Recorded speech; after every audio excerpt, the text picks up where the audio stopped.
Olá, bom, hoje então a gente conversa um pouquinho sobre os quadrinhos e mangás lidos durante o mês de outubro, né, mês do horror, ano 8, aqui no TLT, não é mesmo? Bem, vou começar comentando com vocês o mangá que eu continuo lendo, né, dessa vez eu consegui ler apenas 2 volumes, mas continuo lendo então o Berserk, que eu acho que se encaixa direitinho aí nessa nossa temática de horror, mistério e etc. Mesmo porque, pessoal, o que está acontecendo aqui agora é o seguinte: os volumes que eu li foram então o 14 e o 15, então já passamos pela Era de Ouro, já passamos pelo volume 13, não é mesmo? Isso não quer dizer que nós já tenhamos superado o volume 13, mas a história continua. O que nós vamos encontrar aqui nesse próximo arco é uma questão aí a respeito de crianças amaldiçoadas. Então você tem uma história infantil muito sombria, como não poderia deixar de ser. Então sempre que você pensar em contos de fada, fofinhos, etc., lembrem-se de que existem sempre versões horríveis para essas histórias. E aqui nós temos então o desenvolvimento de uma história que tem a ver com uma dessas histórias infantis, versão horrível, obviamente, sendo levado então ao pé da letra por uma criança que sofre abuso em casa, enfim. Ela vê nessa história um ponto de fuga e ela acaba se tornando um ser abominável. Então, assim, é uma história que tem a ver com elfos. Estou tentando não dar spoiler, veja bem. Então, e ela meio que se transforma num elfo, mas não exatamente um elfo Senhor dos Anéis, ou até mesmo o elfinho que acompanha o Guts. Veja bem, é um elfo assustador, que atrai outras crianças para si também, e eles são meio que uma praga. Então esses elfinhos fajutos, né, aparecem em bandos ali nos povoados e devastam aquele povoado, entendeu? Matam ali geral, acabam com as plantações, raptam as crianças, então assim, é um negócio bem pesado. E aí o Guts vai se envolver aí com esse povoado, como não poderia deixar de ser, e vai tentar matar geral. Só que aí ele percebe que aqueles elfinhos que ele tá tentando matar são crianças. Crianças amaldiçoadas, mas ainda assim crianças. Então nós estamos aqui num momento de conflito interno, tá certo? Além disso, no volume 14, se eu não me engano, a gente tem meio que uma intervenção que eu achei até interessante, mas eu não entendi porque foi cair aqui direto nesse volume 14, que é o protótipo do Berserk. Então essa aqui foi a primeira história criada, né, pelo mangaka, que é o Kentaro Miura, antes mesmo dele definir direitinho ali quem seria esse personagem principal e qual seria a história. É interessante, é como se fosse ali o rascunho do Berserk, e a gente vai acompanhando então o desenvolvimento desse personagem. Mas como eu disse pra vocês, não entendi porque que ele está aqui no volume 14. Talvez tivesse funcionado melhor se esse protótipo tivesse colocado como interlúdio, né, entre um arco e outro, mas enfim. Não vamos reclamar, não é mesmo? É interessante pra caramba conhecer aí as origens do Berserk também. Então é isso. No mês que vem eu dou continuidade aqui à leitura desse mangá e continuo comentando com vocês. Aí na sequência, eu li uma HQ sensacional que eu ganhei de presente do Gabriel de Goiânia. Gabriel, não sei nem se você se lembra de ter me mandado O Corvo, do James O'Barr. E, gente, que HQ bacana. Mas é aquilo. É uma HQ que vai funcionar muito melhor para pessoas como eu que já conhecem a história. Quando eu era adolescente, saíram os filmes sobre o Corvo.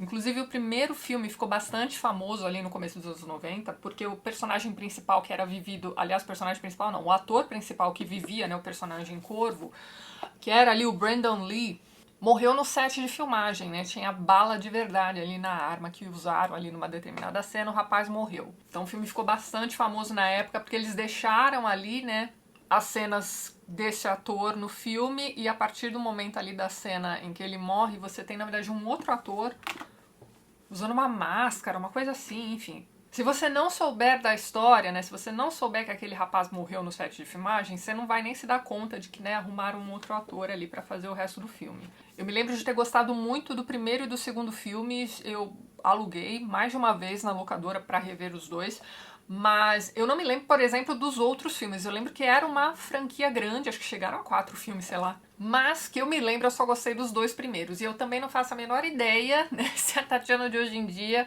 continuaria gostando desses filmes. Provavelmente sim, preciso rever, inclusive. Mas então, aqui nessa HQ a gente tem a história do primeiro filme, na verdade, né? Que é a história que conta, né? Afinal de contas, o personagem se forma ali. O que acontece é o seguinte: o Corvo é um personagem vingador. E o que é que ele está vingando? Ele está vingando a morte da namorada e a própria morte também. Então veja bem, ele e a namorada foram assassinados brutalmente aí por uma gangue de traficantes e coisas do tipo. bandidos da área mais pesada da vizinhança, entendeu? E aí, o que acontece? Ele volta para vingar a morte da namorada. Então é uma história que se passa inteira aí nesse submundo desse personagem, né, que não pode ser morto pelos bandidos, porque afinal de contas ele já está morto, não é mesmo? Aqui na HQ você vai acompanhando então o que ele está fazendo agora, né, sua vingança e algumas memórias, né? Então assim, é uma HQ sobre perda. E aí lendo aqui os textos introdutórios, a gente fica sabendo que o próprio James O'Barr sofreu uma perda dessa, né? Perdeu a namorada, né, enfim. E escreveu essa história, né? Ele vai contar, inclusive, que ficou um tempão aí se sentindo culpado pela morte do Brandon Lee, também no set de filmagem. Tem uma cena aqui na HQ que tem no filme também, da qual eu sempre me lembro. Ele vai, num dado momento, ajudar uma menina, né? Uma criança, filha de uma mãe drogada, né? E ela tem um namorado que abusa também pra caramba. Bom, enfim. Então perceba que essas pessoas nada tem a ver ali com a morte da namorada, mas mesmo assim, né? Como vingador, ele acaba se compadecendo da criança e vai ajudá-la. Então ele vai até a casa da mãe da menina e diz uma coisa da qual eu nunca me esqueci. Ele diz isso aqui, ó. Mãe é o nome de Deus nos lábios e no coração de toda criança. E a partir daí essa mãe meio que acorda, entendeu? Bom, é uma história bonita. É violenta pra caramba, mas tem isso, né? Tem essa questão da perda, do amor, não é mesmo? Da vingança. E essa aqui é uma história com começo, meio e fim. Eu não sei se o James O'Barr escreveu outras histórias do Corvo, mas aqui pelo menos você vai acompanhar esse ciclo, né? Do rapaz vingando a morte da namorada e o final eu não vou contar pra vocês. Mas a questão do Corvo aqui é o seguinte: é aquele corvo mitológico mesmo que tem a ver com o Corvo do Poe. Então, quando você morre, vem um corvinho e te leva para onde você precisa ir. Se você for uma pessoa boa, ele vai te levar para o céu. Se você for uma pessoa ruim, ele vai te levar para o inferno. Mas a presença de um corvo é sempre o anúncio de que você vai morrer, entendeu? Por isso esse personagem vingador aqui vai se chamar Corvo. Bem, então deixo aqui a recomendação para vocês da HQ e dos 2 primeiros filmes também. E aí, na sequência, eu peguei uma outra HQ pra ler, gente, que, assim, eu tô até agora pensando nela, que é o Aurora nas Sombras, de Fabian Velman, e essa outra pessoa com esse sobrenome aqui que jamais saberei pronunciar. Bem, tá aí. O que me chamou a atenção pra essa HQ foi esse blurb aqui atrás, ó, que diz o seguinte, ó, uma fábula que remete a Alice no País das Maravilhas aos olhos de David Lynch. Então, assim, gostamos de Alice no País das Maravilhas, gostamos de David Lynch, vamos experimentar, não é mesmo? Bem, essa comparação aqui faz um certo sentido, viu? Não vou mentir pra vocês.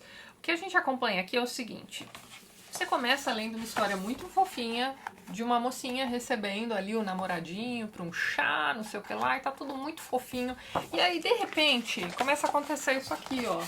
Começa a cair umas gosmas em cima desses personagens. E aí você vai entender que é o seguinte: esses personagens viviam dentro de uma menina que foi morta. Então, assim, achei isso meio pesado. Eu vou mostrar aqui a imagem pra vocês e é meio chocante, porque é uma coisa que eu não esperava. Então, assim, eu peguei essa HQ pra ler sem saber exatamente do que se tratava. Então, aqui, ó. A menina morreu e aí você tem esses personagenzinhos todos saindo do corpo dela, porque afinal de contas ela acabou de morrer. Essa menina está no meio de uma floresta. E aí eu vou deixar para vocês na descrição do vídeo o link para um vídeo de uma comunicação que a Veves Valadares fez na semana do gótico de alguma universidade aí, que agora eu me esqueci. Bom, gente, vocês vejam lá. Ela vai dar uma explicação muito interessante a respeito do que a floresta representa nos contos de fada, nas histórias do Tolkien, nas histórias do H.P. Lovecraft. É interessante pra caramba, vejam lá. Mas basicamente a floresta é um lugar onde tudo pode acontecer. A gente já aprendeu isso lendo Os Sonhos de uma Noite de Verão do Shakespeare, não é mesmo? Pois então, você tem essa menina morta, esses personagenzinhos saindo dela desesperados e tentando sobreviver fora dela. E aí aquela mocinha, né, bonitinha, que estava recebendo o namorado pro jantar, pro um chá, aliás, é meio que a personagem principal aqui dessa história. E ela é super solícita, ela tá tentando reunir todas as outras criaturinhas e tentando ajudar todo mundo, né? Enfim, tá preocupada pra caramba, procurando abrigo, alimento pra eles, etc. Alguns desses personagens têm nome, ela mesma não tem nome. Mas aí o que acontece? Essa garotinha aparentemente ou estava indo pra escola ou voltando pra escola quando morreu. Então ela tem ali uma mochilinha do lado e tem um caderno com o nome dela. Então o caderno traz ali na etiqueta o nome da garota que morreu e essa personagenzinha vai assumir esse nome também. E a história vai correndo, né, com esses serizinhos tentando sobreviver e tudo mais, e você assim, ok, o que aconteceu com essa criança? E por que esse monte de serzinho está saindo dela e tentando se alimentar dela mesma e das outras coisas ao redor? Olha, é um negócio bizarro. O tempo vai passando, o corpinho vai apodrecendo e você vai acompanhando tudo isso. E veja bem, tem um momento aqui na história em que a gente até vê a garotinha, né, a Aurora, bem na floresta. Mas são só essas 2 páginas, a gente não fica sabendo nada do que aconteceu com ela. Num dado momento, esses personagenzinhos vão encontrar um homem que vive ali sozinho numa cabana. Então, assim, fica no ar. Não dá pra tirar conclusão nenhuma, mas a gente pode deduzir que, como isso apareceu na narrativa, talvez aquele homem fosse o responsável pela morte da garotinha. E o que acontece aqui é o seguinte: eis a minha interpretação pra coisa toda. Bem, a vida continua. Isso aqui é uma história que não deveria assustar, porque afinal de contas é o que vai acontecer com todos nós. Então esses bichinhos, né, esses personagenzinhos aqui dessa história, é ali a vida que continua, né? Aquilo que sai, aquilo que é expelido pelo corpo humano. Você pode entender esses personagenzinhos como facetas da personalidade dela, você pode entendê-los como personagens de histórias que ela criava na cabeça ou que ela consumia, ou simplesmente como vermezinhos. Então, assim, tem aqui também aquela ideia da continuidade da vida e da, como é que vamos dizer, imprevisibilidade do que vai acontecer, entendeu? Então, assim, esses serizinhos acabam indo se abrigar num dado momento, alguns deles, né, acabam indo se abrigar na casa daquele homem. Então é como se, né, ao morrer você fosse reintegrado à natureza, não importa como. Então, mesmo que aquele homem tivesse sido realmente o responsável pela morte da menina, de certa forma, esses serizinhos acabam indo parar ali também. E vão depender dele de certa forma.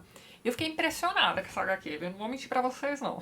Você tem a morte sendo tratada aqui do jeito mais natural possível. E você acompanha a luta pela sobrevivência desses serizinhos que acabam refletindo a nossa luta pela sobrevivência. Então, assim, alguns finais para alguns desses bichinhos são horrorosos, enquanto outros estão ainda ali lutando para sobreviver. Os conflitos entre esses serizinhos também são muito parecidos com os conflitos entre nós humanos. É quase uma coisa assim, a vida como ela é, sabe? E tem essa questão da morte como natural e do retorno à natureza e da imprevisibilidade. O título em francês também me chamou a atenção, que é ali o Jolies Ténèbres, né? Que seria ali, sei lá, lindas trevas. Esses personagenzinhos são desenhados de um jeito tão bonitinho e você tem alguns deles realmente com intenções tão boas, mas na verdade eles são a continuidade da vida daquela garota que acabou de morrer sozinha no meio da floresta. É um negócio pesado, então se alguém aí já tem essa HQ guardada em casa, ainda não tenha lido, peguem pra ler. Se você se interessou, olha, é por sua conta e risco. É uma HQ muito estranha, gente, mas enfim. Muito bem, esses foram os quadrinhos e mangás lidos durante o mês de outubro de 2020. Agora vamos aos filmes e séries, certo? Vamos começar pelas séries, como de costume. Esse mês não rendemos muito, não. Mas a gente assistiu lá o The Haunting of Bly Manor na Netflix, né? Todo mundo assistiu, acho, né? Que é a segunda temporada ali daquela série The Haunting of, né? Assombração na Casa X, né? No ano passado, ou retrasado, eles fizeram uma história baseada naquele livro da Shirley Jackson, chamado Assombração na Casa da Colina. Aliás, o livro tem outro nome, a série, se eu não me engano, se chama Assombração na Casa da Colina. Foi uma temporada muito bacana. Tivemos vários sustinhos ali. Essa temporada aqui eu já achei um pouco mais leve em termos de sustinhos. E essa temporada foi baseada num livro do Henry James chamado A Outra Volta do Parafuso ou A Volta do Parafuso. É o mesmo livro, um não é continuação do outro, tudo depende da tradução do título, tá, gente? Mas então, no meu vídeo sobre A Volta do Parafuso, eu já tinha comentado com vocês este filme aqui, ó, Os Inocentes, que é um filme antigão, do final dos anos 60, com a Deborah Kerr e tudo mais. É um filmaço, gosto muito desse filme. E esse filme segue direitinho A Volta do Parafuso do Henry James. Então, o que acontece aqui? Nós temos uma governanta, uma babá, digamos assim, mais ou menos, porque governanta mesmo a casa já tinha.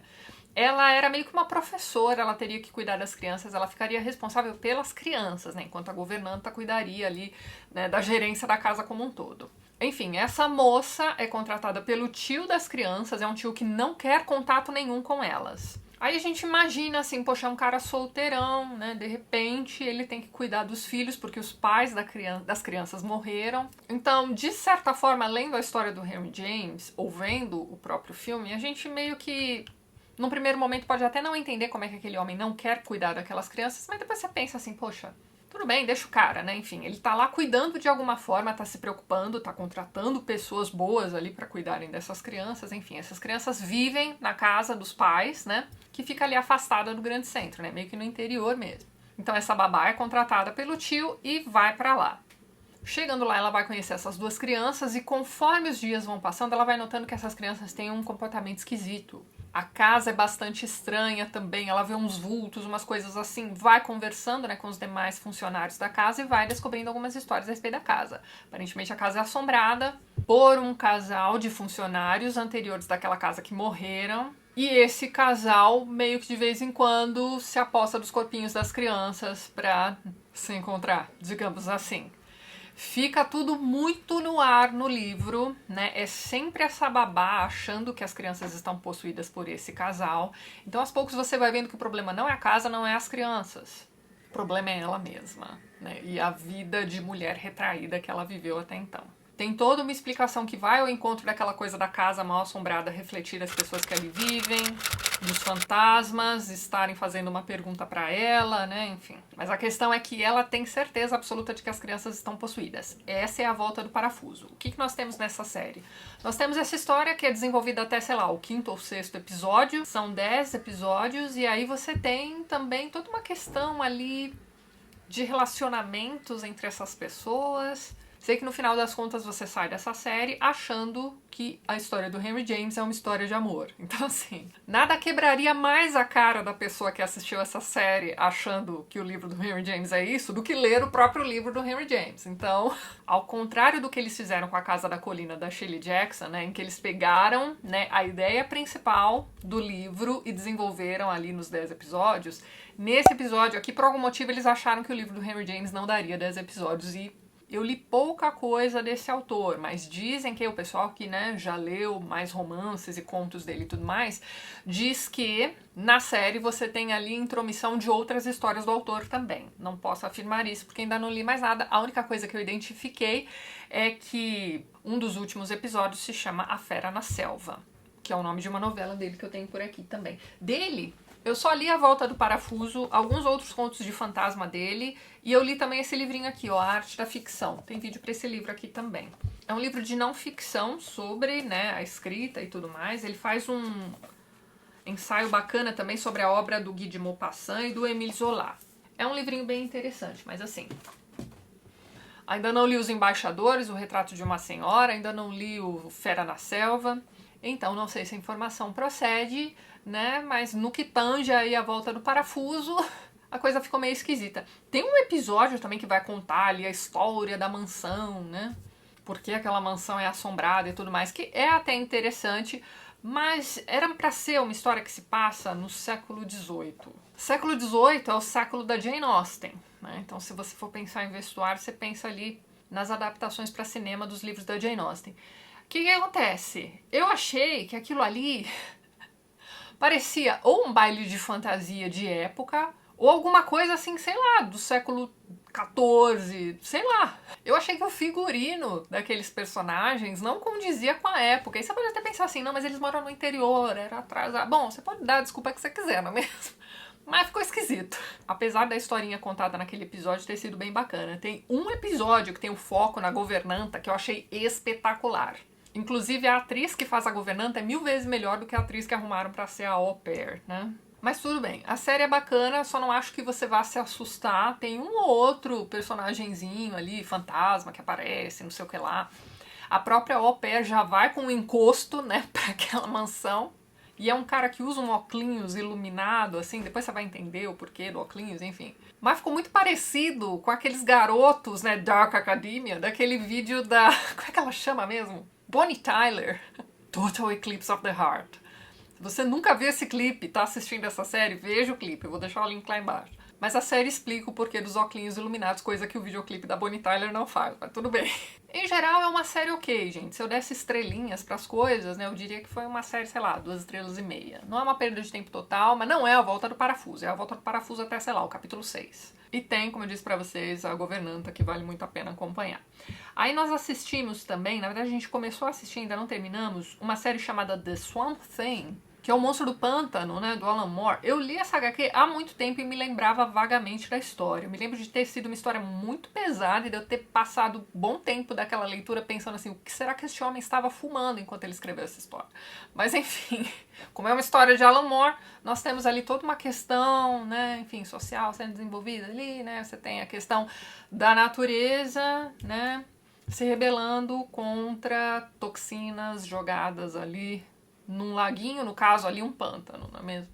E aí tem um momento na série que eu não me lembro se tinha na HQ, mas provavelmente tinha, das pessoas explicando que a natureza não está exatamente atacando os homens, ela está contra-atacando. Então você tem todo esse discurso na série e tudo mais, mas assim, se você parar pra assistir ali o desenvolvimento dos personagens, as culpas que essas personagens carregam, você vai percebendo que todos eles têm, assim, alguma coisa de muito errada, não é mesmo? Isso pode ser por conta ali das toxinas que estão saindo do pântano de alguma forma, ou simplesmente porque todas aquelas pessoas são realmente muito ruins.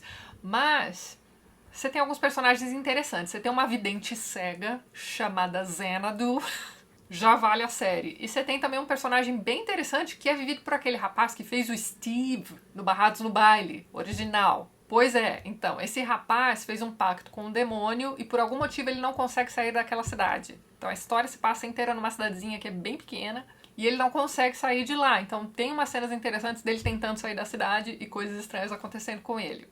E ele hoje em dia é dono de uma locadora. Enfim, é interessante. A história do próprio monstro do pântano eu acho meio chata, mas eu acho mais interessantes ali os outros personagenzinhos. E é isso. Também não é nada lá muito espetacular, mas é divertido. E eu comecei a assistir no Amazon Prime também uma série chamada Lore. Achei bem chata. Então, assim, essa série vem de um podcast que é um dos mais famosos da face da Terra, enfim, chamado Lore também.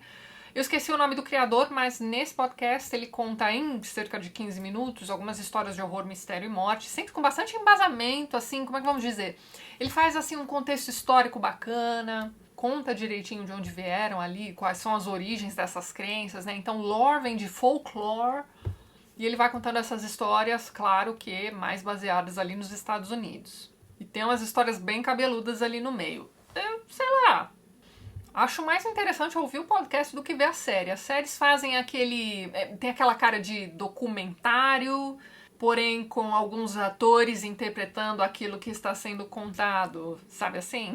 Achei meio chata as partes dos atores, que é boa parte de cada um dos episódios. As partes de intervenções, né, desse narrador, que é o próprio criador ali do podcast, achei mais interessante. Isto posto, acho que eu recomendo mais ali o podcast mesmo do que a série, mas enfim, acho que vale a pena dar uma olhadinha. Filmes, nós reassistimos alguns filmes dos anos 90, que a gente gosta, ou comecinho dos anos 2000, agora já nem me lembro. Bem, enfim, a gente assistiu um filme chamado The Mothman Prophecies, que se não me engano em português ficou A Última Profecia. É um filme com Richard Gere e com a Grace do Will and Grace. Esse filme eu vou comentar mais com vocês no ano que vem, no mês do horror do ano que vem, porque eu pretendo fazer um vídeo sobre o livro e sobre o filme também. Mas eu já recomendo. É um filme subestimado, eu diria. As pessoas não costumam se lembrar desse filme pra falar de filmes de terror. É um filme que não envelhece... A estética dele, né? Bem anos 90 mesmo, então é engraçado, né? Hoje em dia a gente aceita mais filmes dos anos 80 do que dos 90. Não é um filme que tenha envelhecido muito bem, os efeitos especiais são meio... mas a história é muito boa. Tem a ver com essa personagem que é ali, né, um homem mariposa, né, um Mothman, que aparece em momentos que o bicho vai pegar. Alguém vai morrer, vai acontecer uma tragédia, coisas assim. É uma história meio lore aqui também, entendeu? Mas enfim, no ano que vem a gente conversa de novo sobre esse filme, mas eu já recomendo aí pra vocês darem uma olhada. Aí eu vi um filme, porque eu li o livro, né, então terminei de ler o livrinho e vi o filme também, chamado I'm Thinking of Ending Things, que é o Estou Pensando em Acabar com Tudo. Filme horrível. Então assim, não dá nem pra dizer que eu vi o filme, gente. Eu vi os 5 primeiros minutos e o restante eu fui passando pra frente, sabe? Achei o filme péssimo. Mas o livro é até interessante. Eu comentei esse livro no meu vídeo sobre Dark Academia. Então vou deixar o link lá embaixo para vocês darem uma olhadinha, para não ficar repetindo aqui as coisas todas. O livrinho eu achei bem mais interessante do que o filme. Eu inclusive me lembrei durante a leitura de um outro filme que tem uma história, assim, se você ler este livro e vir aquele filme, você vai entender a ligação que eu tô fazendo. Eu não vou dizer por quê, porque aí vai ser um spoiler do livro e do filme também. O filme se chama Stay. Em português ficou A Passagem, e vocês me avisaram que esse filme tá no Amazon Prime também, aliás, no Prime Video. Então fica a dica aí pra vocês. É um filmaço, gente. É aquele tipo de filme que você tem que prestar atenção, porque no final você vai descobrir direitinho o que é que está acontecendo. É aquele tipo de filme, inclusive, que é bacana assistir 2 vezes. Depois que você sabe, né, a solução, é legal assistir de novo pra ir pegando as dicas. Então deixa a recomendação aí pra vocês. Depois a gente viu um outro filme dos anos 90, ou comecinho dos anos 2000, chamado White Noise. Eu acho que o título em português não ficou Ruído Branco, e não tem nada a ver ali com o livro do Don DeLillo. Esse é um filme de terrorzinho, né, um filme de fantasmas, né, com o Michael Keaton. E você tem uma pegada mais espírita, assim, né, então você tem aquela coisa de pessoas que se reúnem pra pegar mensagens do outro mundo. Geralmente são mensagens que vão ajudar o personagem principal a resolver algum problema, salvar uma pessoa, coisas assim. É um filme sobre perda também, sobre como lidar com a perda e tudo mais, mas ele tem um subtexto bastante... Subtexto não, né? Ele tem uma mensagem bastante espírita aí. Mas é um filme de fantasma bem interessante. É diferente de, né, Casas Assombradas e coisas assim. Tem mais a ver com pessoas que se foram e deixaram algumas coisas não resolvidas, que precisam ser resolvidas. E aí, em meio a isso tudo, você tem algumas cenas bastante assustadoras de imagens aparecendo em televisão e filmes também de pessoas que largam a câmera ligada, assim, e de repente aparecem algumas coisas estranhas aí nessas imagens. Bem, talvez você não queira assistir esse filme à noite, só digo isso. Não é um filme 100% assustador, mas ele tem algumas ceninhas ali que te pegam. Ou não também, né? Vai ter muita gente vendo esse filme dizendo, ah, que bobagem. Mas acho que vale a pena dar uma olhadinha. E, por fim, eu assisti também no Prime Video um filmezinho que eu achei bem bacana, chamado The Vast of Night, A Vastidão da Noite. Esse é um filme que começa como um episódio de Twilight Zone. Então pronto, já me ganhou logo na abertura. Ele tem ali a primeira meia hora muito boa e depois o desenvolvimento da história. É um filme curto, ele deve ter, sei lá, 1h15. O desenvolvimento eu já não achei tão legal assim, mas você tem ali jovens nos anos 50 ou comecinho dos anos 60, participando de eventos na escola. Você tem um rapaz ali que trabalha na rádio da comunidade, ajudando uma garota, né, que vai começar a trabalhar nessa rádio também. É uma história bem bonitinha. Toda a primeira meia hora do filme, praticamente, é um plano sequência, né? Então você vai acompanhando tudo que eles estão fazendo. Eu sempre fico impressionada, porque realmente fica parecendo que eles gravaram tudo em um take só, né?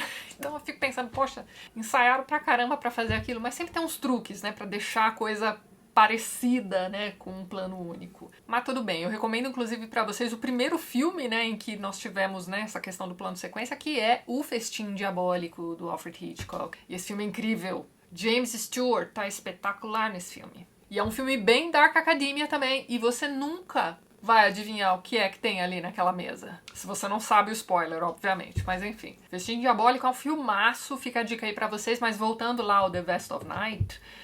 então você tem isso, né? Você tem essas duas pessoas que trabalham na rádio da comunidade, a noite do jogo principal ali da comunidade também, dos meninos da escola, não sei o que lá. É uma noite de eventos ali na cidade.